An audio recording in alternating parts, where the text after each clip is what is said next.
prospecting. Hit me with some good stuff. So I had a salesman, my number one salesman, wanted to take me out to dinner. So we go down to Outback. We're sitting in Outback, and you know most top salesmen have a lot of baggage, right? So we're sitting there eating, and there's a birthday party. A gentleman celebrating his 80th birthday.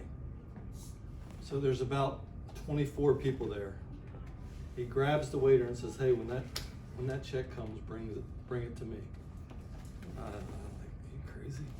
But he pays this tab. It's probably about a $400 and some tab. The next day, the general manager of Outback comes to me and says, "Hey, I really appreciate what this guy did. You know, I'd like to buy a car because of what he did for that 80-year-old man." 2 days later, a waitress comes in and says, "Hey, my general manager sent me here to buy a car." About 7 days later, a guy from the table, part of the family member, comes to him and says, "Hey, I want to buy a car. I really appreciate what you did for my uncle or grandfather." So, needless to say, at the end of the month, the salesman comes to me and says, "Hey, you don't mind paying for that $400?" And I did. True story, Cole.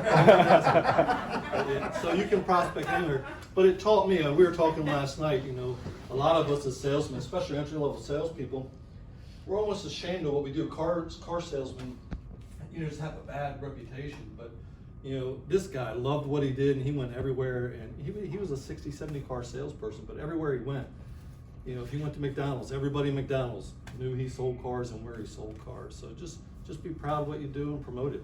You know, invest in yourself.